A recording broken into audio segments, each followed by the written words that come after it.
कागल तालुक्यातील सध्याच्या राजकारणामुळे एक प्रश्न प्रत्येकाला पडत आहे, तो म्हणजे कागल तालुक्यात मंडलिक गटाचा प्रभाव जास्त आहे की मुश्रीफ गटाचा। तर चला यावर एक चर्चाच करू। कागल तालुक्यात सदाशिवराव मंडलिक गट आणि हसन मुश्रीफ गट हे दोन मोठे राजकीय गट प्रभावी आहेत। सध्या हसन मुश्रीफ यांचा प्रभाव तुलनेने जास्त दिसतो, पण संजय मंडलिक यांचा गटही जोरदार टक्कर देत आहे असे दिसून येत आहे।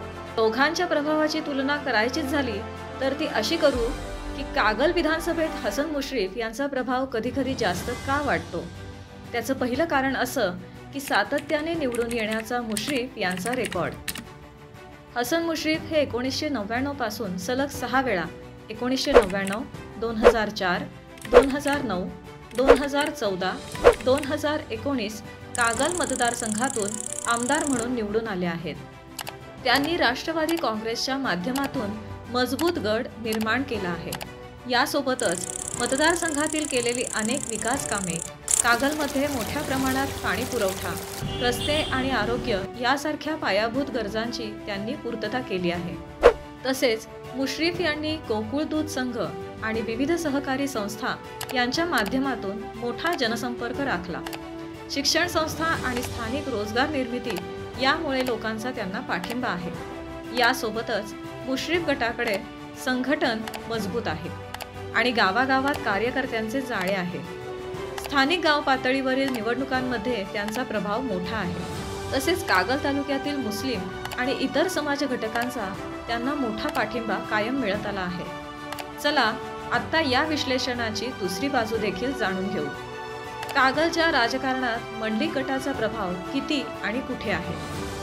स्वर्गीय नेते सदाशिवराव मंडलिक यांनी कोल्हापूर आणि कागल भागात मजबूत सहकारी चळवळ उभारली होती।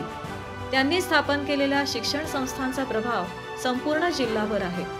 तसेच स्वर्गीय सदाशिवराव मंडलिक यांचे चिरंजीव संजय मंडलिक हे 2019 मध्ये शिवसेनेच्या तिकिटावर लोकसभा निवडणूक जिंकले। गोकुळ दूध संघावर त्यांचा मोठा प्रभाव आहे, जो मतदारसंघात महत्त्वाचा घटक आहे। नजीकच्या काळात एकनाथ शिंदे सोबत वाढलेली जवळीक ही मंडलिकांना फायद्याची ठरताना दिसली।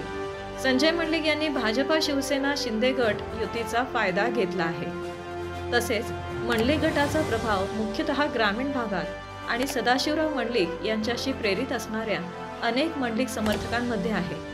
काही गावांमध्ये त्यांच्या गटाला मोठा पाठिंबा आहे, पण असे असले तरी या विधानसभेला एकूणच मताधिक्य मुश्रीफ यांच्या बाजूने झुकलेले पाहायला मिळाले। तर आपण म्हटल्याप्रमाणे मुश्रीफांचा प्रभाव सध्या जास्त का दिसतो, त्याची कारणे अशी की सातत्याने निवडून येणारा नेता, 6 वेळा आमदार, स्थिर आणि मोठे कार्यकर्त्यांचे जाळे, मुस्लिम, मराठा, धनगर समाजाचा मोठा पाठिंबा, स्थानिक पातळीवर जास्त मताधिक्य असणारा नेता। मात्र असे असून देखील मंडलिक गट हा कडवी लढत देत आहे आणि भविष्यात समीकरण बदलू शकतात।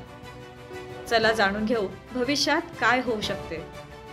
संजय मंडलिक आणि भाजपा शिवसेना युतीने जोरदार प्रयत्न केल्यास विधानसभा निवडणुकीत हसन मुश्रीफ यांना वीरेंद्र मंडलिक यांच्या रूपाने आव्हान मिळू शकते।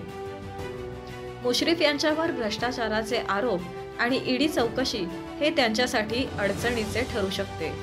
मंडलिक गटाने जर स्थानिक पातळीवर मजबूत काम केले तर पुढील काही वर्षात त्यांचा प्रभाव पुन्हा वाढू शकतो।